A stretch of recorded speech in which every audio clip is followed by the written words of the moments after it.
The box comes more busted than I do, but the cards are in perfect condition. Some illustration of lower quality, but for the price, I can't ask for more. It's okay for dogs and stuff. Very thin cards. Box comes broken. Bring 22 major archons. Nice images, but very poor quality paper. One day, I, like many other fans of Demon Slayer, was sitting around and thought, I wonder if there's a Demon Slayer tarot deck. A quick Google search revealed that yes, there is, but it's not great. But if you're a huge Demon Slayer fan, is this deck still worth it? We're going to go through the pros and cons of this deck. First off, the price of this deck is suspiciously all over the place. Some sites advertise it for $11.50, some for $24, and some for as low as $1.99. But I'm an idiot and I paid $22.23 so that I could have the fastest promised delivery date because I just couldn't wait. But to be fair, my expectations for this deck were really low because of all of the terrible reviews I was reading. Even the supposedly positive reviews say, better than expected.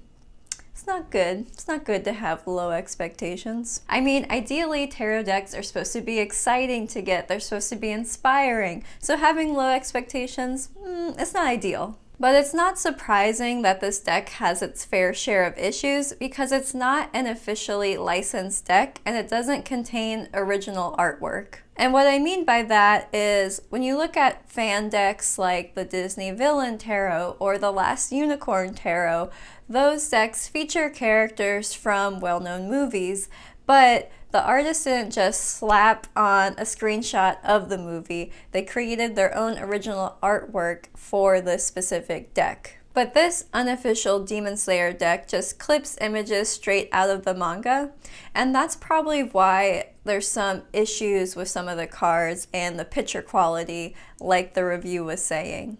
And this is the result probably of trying to blow up small images from the manga pages or finding low quality JPEGs online. And yes, the box came in a little crushed. Some of the cards still have little bits of plastic and paper hanging off the edge where it should just be a clean cut off the press. And the cards are pretty flimsy, way thinner than a typical pack of playing cards. But despite all that, despite all those glaring issues, I gotta say I would still recommend this deck to people. I have to agree with better than expected. It was better than expected.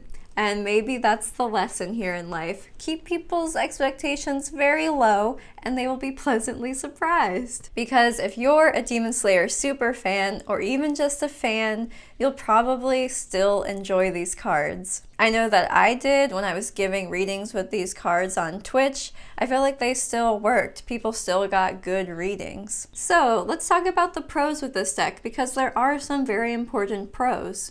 It comes down to the most important components of a tarot deck are still here. For one, all 22 cards of the major arcana are included and they're in the correct order from 0 to 22. I did double check just to make sure. Side note is that yes, this is only a major arcana deck, so it only has numbers 0 through 22. It doesn't include 78 cards like all the minor arcana that are in a full tarot deck. But there are plenty of major arcana only tarot decks, so that doesn't make this a bad deck. But most excitingly, the characters that they put on each card make sense with the themes and meanings of that card. One of my favorite examples of this is Kagaya Ubuyashiki as the World card. The World card is about wisdom, it's about expansion, so it makes sense that the leader of the Demon Slayer Corps would represent this card. Tanjiro is here as the Sun card, and the Sun card is about innocence, it's about happiness and joy, and I think that's perfect for Tanjiro because Tanjiro still has so much optimism and positivity for life and humanity despite going through so much and losing so much so young. I love Nezuko as the star. The star card is about hope for the future, and Nezuko looks so dreamy here, and really her story is about hope for the future. It's about hope that she will become human again, and that Tanjiro can keep her safe long enough that that can even be a possibility. Of course, Muzan is the devil. I think we all saw that coming.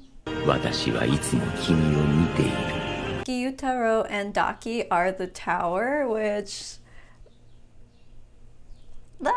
The tower is about sudden change, upheaval, chaos, the systems in your life going away. Which, no spoilers, but if you saw the season finale of season 2, so stressful! Can we talk about upheaval and chaos? Like, tower energy. My favorite Zenitsu isn't on any of these cards, which is fine, I guess. I know a lot of people think he is annoying, but he has such Libra energy and I love him. I don't care what anybody thinks. Also noticeably missing is Inosuke. I think Inosuke would have worked really well as the strength card because he could have been the person and the beast at the same time. Would have been perfect. But yeah, since these cards match the character so well to the cards and the meanings of the cards, you could totally get really great readings from this deck. And I plan on continuing to play around with the cards, give readings with them over on my Twitch channel. But moral of the story is that UFO tables should totally make their own official Demon Slayer tarot deck with all 78 cards. Give us beautiful original artwork, great quality, and we would all love it and definitely pay more than $2 for the deck.